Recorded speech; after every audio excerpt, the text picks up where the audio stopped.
नमस्कार सर, मेरा नाम राजू है। आज का टॉपिक है impact of inflation on mutual fund return. यहाँ पे हम पहले मार्केट का बात करते हैं। मार्केट का रिटर्न अगर आप वाइडली चेक करेंगे तो जीडीपी प्लस इन्फ्लेशन होता है। यदि जीडीपी 7% है और इन्फ्लेशन 6% है तो दोनों का जोड़, किसी भी देश का जो ग्रोथ है जीडीपी है प्लस वहाँ का इन्फ्लेशन है, दोनों का जोड़ मार्केट का रिटर्न होता है। तो 7-13% का रिटर्न हुआ। अगर इसको एक उदाहरण से समझते हैं, एक बाइक है 50,000 रुपये में मिलता है, लेकिन उस साल 10% सेल बढ़ गया। पिछले साल 1 लाख बाइक बिका था, इस बार 1,10,000 बिका, 10% बढ़ गया। तो कंपनी के पास 10% एक्स्ट्रा पैसा आया ना, तो 10% ग्रोथ हो गया। अब उसके अगले साल बाइक का दाम 5% बढ़ा दिया, तो जो चीज़ 50,000 में मिल रहा था 52-53,000 में अब मिल रहा है, तो बढ़ा हुआ पैसा भी कंपनी के पास आएगा। तो जब ग्रोथ हो रहा था तो भी कंपनी को फायदा हो रहा था, और जब इन्फ्लेशन दाम बढ़ा तो भी कंपनी के बुक वैल्यू पे आ रहा है। तो दोनों का जोड़ जो है कंपनी के मार्केट वैल्यू पे आता है, उसके शेयर प्राइस पे जाएगा। अब मैं सेंसेक्स का रिटर्न का बात करूं, पीछे इतिहास अगर देखें सेंसेक्स का, तो 79 से शुरू हुआ था 100 से, और इस तरह से इसका बढ़ता हुआ ग्राफ है। 2022 में 60,000 पे और 2023 में देख ही रहे हैं 65-66,000 पे चल रहा है। तो 17% का रिटर्न CAGR कंपाउंडिंग रिटर्न पिछले 42-43 साल में है। अगर यहाँ से फ्यूचर का बात करें, अभी जहाँ पे सेंसेक्स है, अगर 12% रिटर्न यहाँ से मिले तो 2025 तक 94,000 पे सेंसेक्स दिखेगा, और यदि 15% का रिटर्न हो तो 1 लाख पे सेंसेक्स दिखेगा। जो लोग बोलते हैं ना कि मार्केट बहुत बढ़ गया है, अभी रुक जाते हैं, बाद में जमा करेंगे, तो वो लोग 1 लाख तक इंतजार करते रहेंगे और पैसा जमा नहीं कर पाएंगे। तो बेहतर है कि जो भी पैसा है उसको SIP में लगाते जाइए। 10 लाख रुपया है, 25,000 रुपये का SIP बना के लगा सकते हैं। इंतजार करेंगे तो इंतजार करते ही रह जाएंगे। और 2030 तक यही 12% का रिटर्न चलता रहे तो 1,66,000 पे सेंसेक्स चला जाएगा, और 15% का रिटर्न हो तो 2 लाख तक सेंसेक्स जाएगा। तो इस तरह से आप धीरे धीरे पैसा इन्वेस्ट करते रहिए। मार्केट गिरेगा तब लगाऊंगा ऐसा सोचेंगे तो कभी नहीं लगा पाएंगे। जब गिरेगा तो थोड़ा और ज़्यादा लगाएंगे, लेकिन कंटिन्यूअस लगाते रहेंगे, मार्केट से आउट नहीं होना है। अब एक अगला क्वेश्चन देखते हैं, डेसिमल पॉइंट में म्यूचुअल फंड से यूनिट कैसे बेचते हैं, रिडीम कैसे करना है, ये सब पूछ रहे हैं। जब आप कोई भी ऐप जिस तरह से डिजाइन है, आप जहां से बात कर रहे हैं कि डेसिमल में, पॉइंट में यूनिट को बेचना है, नहीं बिक रहा होगा।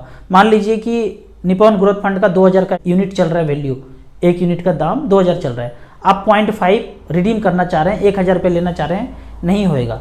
लेकिन आप उसको यूनिट के रूप में रिडीम ना करके अमाउंट के रूप में रिडीम कीजिए। वहाँ पे अमाउंट सेलेक्ट कीजिए, फिर 1,000 रुपये सबमिट कीजिए, तो 0.5 आपका रिडीम होके आ जाएगा। तो दूसरा तोड़ है, पॉइंट में यूनिट नहीं लिखा जाएगा, लेकिन अमाउंट के रूप में कैलकुलेट कर लीजिए, पॉइंट के रूप में फिर यूनिट रिडीम हो जाएगा। अगला क्वेश्चन है, 15 साल में म्यूचुअल फंड रिटर्न नहीं दिया तो क्या होगा? अगर 15 साल तक रिटर्न नहीं दिया तो ये होगा, जो भी बैंक में पैसा लगाए हैं, पोस्ट ऑफिस में सेफेस्ट जगह लगाए हैं, वो भी डूब जाएगा। तो मोवेम्बो इतना कच्चा खिलाड़ी नहीं है, 15 साल तक किसी को रिटर्न ना मिले तो ध्वस्त हो जाएगा सब कुछ। 1 साल 2 साल 3 साल चलेगा, सारा पैसा निकाल के गोल्ड खरीद लेगा, वो प्रॉपर्टी में इन्वेस्ट करने लगेगा मोवेम्बो, तब तक हम लोग को झिला देगा। 15 साल तक इंतजार करने का मतलब है कि सब कुछ स्वाहा हो जाएगा, तो इतना लंबा समय तक नहीं हो सकता है।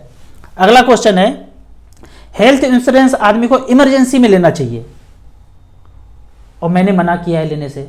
जो ये इमरजेंसी का बात करते हैं ना, हेल्थ इंश्योरेंस इमरजेंसी के लिए, मैंने जो आपको तरीका बताया है, जिनको फॉलो करने बताया है, उनको फॉलो करेंगे, राजीव दीक्षित जी को, डॉक्टर BRC को, रामदेव बाबा को, आयुर्वेद के चीज़ को फॉलो करेंगे, तो ज़िंदगी में इमरजेंसी कभी आएगा ही नहीं।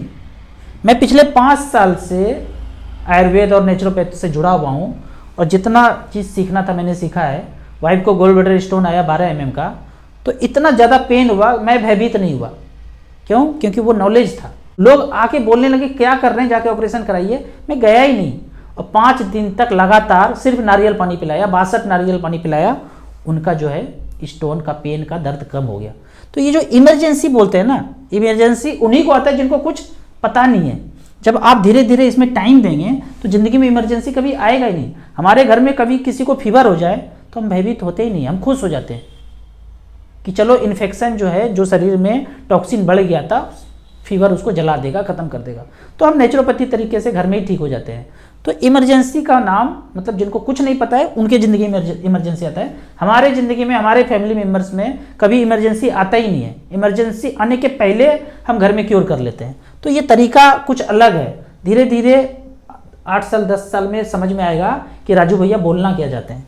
तो नहीं लेना है पॉलिसी, अगर लेना भी है तो आयुष का कवर जिसमें है वही हेल्थ इंश्योरेंस लेना है। Raju ji, small cap mid cap में क्या टैक्स सेविंग नहीं होता है? नहीं होता है। जो टैक्स सेविंग का जो क्राइटेरिया है, आप स्मॉल कैप ले लेंगे, मिड कैप ले लेंगे, उसमें टैक्स का बचत नहीं होगा। जो भी टैक्स का फंड होगा उसमें टैक्स लिखा होगा, ELSS के अंडर आएगा, वो 3 साल तक पैसा लॉक हो जाएगा। मोस्टली देखा गया है कि लार्ज कैप में वो पैसा इन्वेस्ट करते हैं। मोस्टली ऐसा क्यों करते हैं? मुझे कहीं पे रिटर्न में नहीं दिखता है कि टैक्स सेविंग ज़्यादातर लार्ज कैप में पैसा इन्वेस्ट क्यों करते हैं। ज़्यादातर पोर्शन 80% 90% स्मॉल कैप में क्यों नहीं इन्वेस्ट करते हैं, ये मुझे कभी रिटर्न में नहीं दिखता है। अगला क्वेश्चन है कि सर म्यूचुअल फंड में कितना अमाउंट होने पे ITR फाइल करना पड़ेगा, और म्यूचुअल फंड से अमाउंट निकालते समय सेविंग अकाउंट में आएगा, विड्रॉल करते समय तो इनकम टैक्स का नोटिस आ सकता है? ये तो अलग अलग क्वेश्चन है और अजीब सा क्वेश्चन है कि म्यूचुअल फंड में कितना अमाउंट करने से ITR आ जाएगा। आप जितना वाइट पैसा कमाते हैं, मान लीजिए कि साल का आप 5 लाख कमाते हैं तो कोई टैक्स नहीं बनता है, 3 लाख छूट है, 2 लाख रुपया आप टैक्स सेविंग में इन्वेस्ट करते हैं तो कोई आपको टैक्स आना नहीं। जब कोई टैक्स आना नहीं है तो नहीं भरेंगे तो भी चलेगा, भर देंगे तो भी चलेगा। तो 5 लाख तक इनकम है, आप 2 लाख रुपया मान लेते हैं कि म्यूचुअल फंड में इन्वेस्ट करते हैं, टैक्स बचाने के लिए भी करते हैं और NPS में करके 2 लाख रुपये बचाते हैं। तो उतना पैसा आप जमा करते रहेंगे, मान लेते हैं कि 1 लाख रुपया पर मंथ आप जमा करते रहेंगे और ऐसा 20 साल तक किया, 20 लाख जमा किया, वो बढ़ के 2 करोड़ हो गया, तो क्यों कोई टैक्स आएगा? आपने वाइट पैसा ही जमा किया। अब इलीगल काम करेंगे, कमा रहे हैं 10 लाख और जमा कर रहे हैं 1 करोड़, तो भैया कहाँ से आया? तो ITR तो पूछा जाएगा। तो जितना आप कमाते हैं वाइट में इन्वेस्ट करते रहिए, कभी कोई लेटरबाजी नहीं आएगा ITR से। और ये पैसा बढ़ के कितना हो गया वो सबको पता है कि आपने 10 लगाया 2 करोड़ हो गया, तो इनकम टैक्स का नोटिस नहीं आएगा। रिडीम करेंगे तो भी कुछ प्रॉब्लम नहीं है, कोई टैक्स नहीं आएगा। जो टैक्स बनता है म्यूचुअल फंड के बढ़े हुए पैसे पे 10% लॉन्ग टर्म कैपिटल गेन, वो आपको उस समय देना है, कोई नोटिस वगैरह नहीं आएगा। एकदम बिना डरे आप पैसा इन्वेस्ट करते रहिए। 90% के लोगों से, बिजनेसमैन जो है, अमीर लोग, यही डरते हैं कि टैक्स का नोटिस आ जाएगा। अरे क्यों आएगा भाई? आपका मेहनत का पैसा है, ईमानदारी का पैसा है, वाइट है, लगाते जाइए। कितना भी बढ़ जाए वो बढ़ा हुआ पैसा सबको दिख ही रहा है, तो वाइट है, उस पर कोई प्रॉब्लम होने वाला नहीं है। जो टैक्स बनता है वो काट लिया जाएगा। अभी ऑटोमेटिक नहीं कटता है, आपको रिटर्न में भरना पड़ता है। आने वाले 2-3 साल में ऑटोमेटिक कट जाएगा। ये सब झंझट से खत्म हो जाएगा कि ITR का लेटर आएगा, सब कुछ अपने आप कट जाएगा।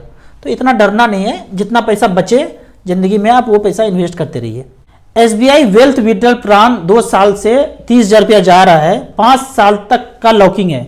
जो यूलिप में है ना, यूलिप में अगर आप एक बार गए तो मिनिमम 5 साल तक जमा करना पड़ेगा। आपने 2 बार दिया, 3 बार दिया, 4 बार दिया, आप इसको बंद करना चाहते हैं, 2 बार दिया और बंद करना चाहते हैं, जैसे ही बंद करेंगे वो पैसा डिसकंटिन्यूटी फंड में चला जाएगा और जहां आप ये रिटर्न 3 या 4% मिलेगा सेविंग अकाउंट की तरह, उसमें लिखा होगा पॉलिसी में 3% या 4%।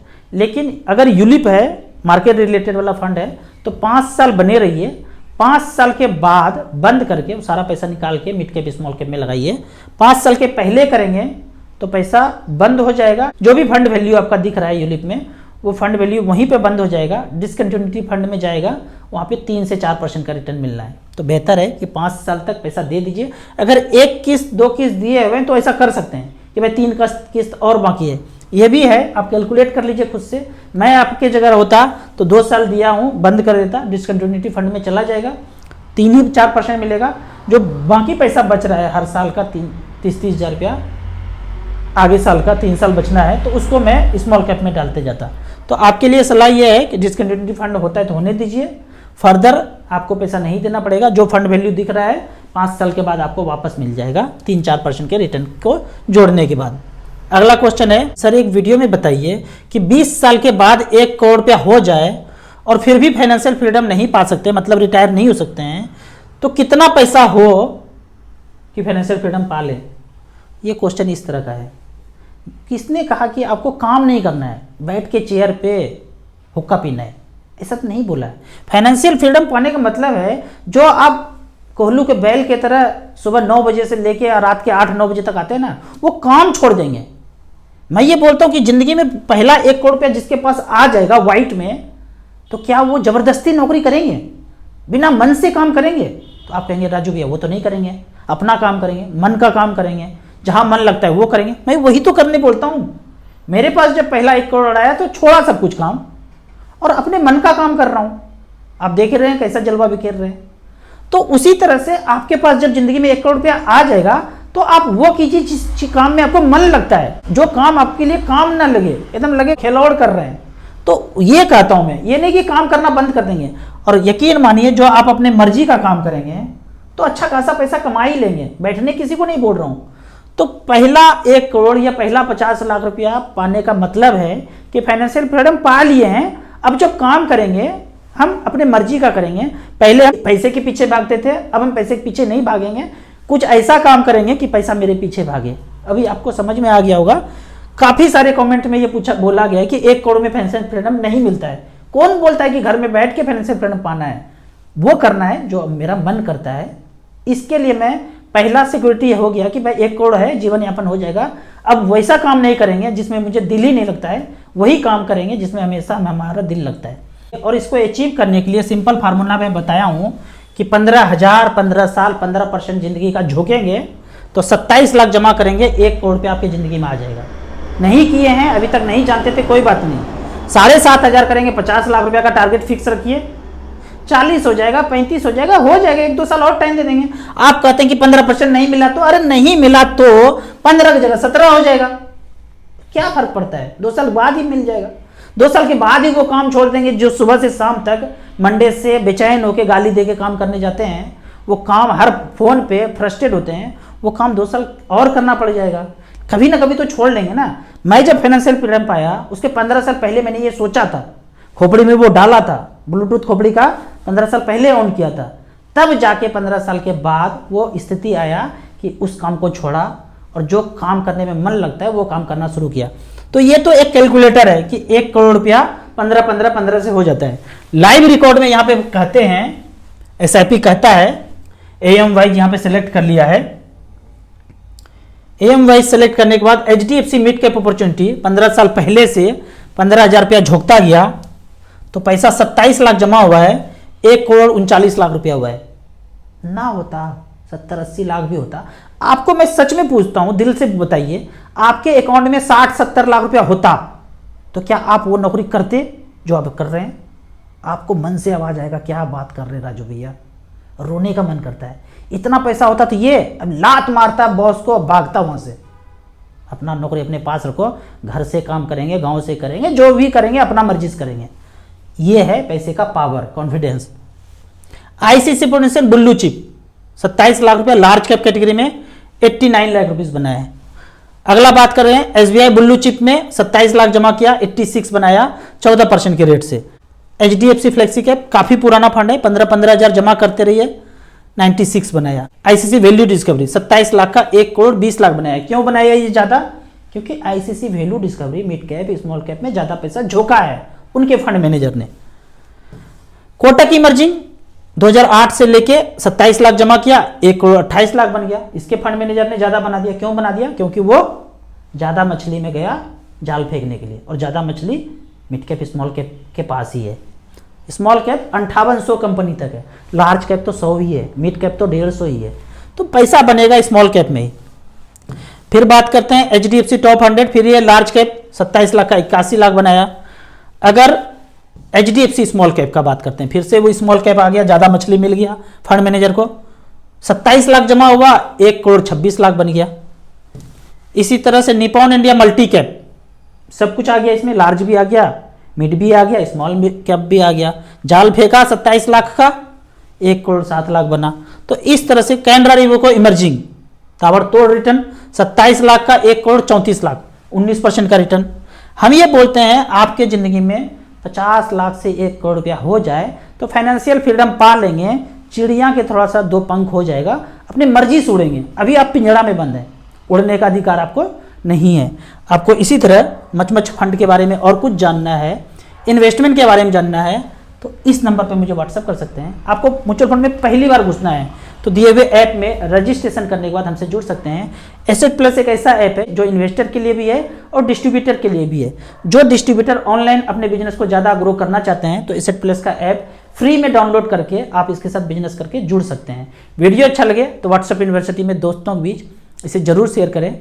यूट्यूब पे देख रहे हैं तो लाइक एंड शेयर जरूर करें। Thank you so much.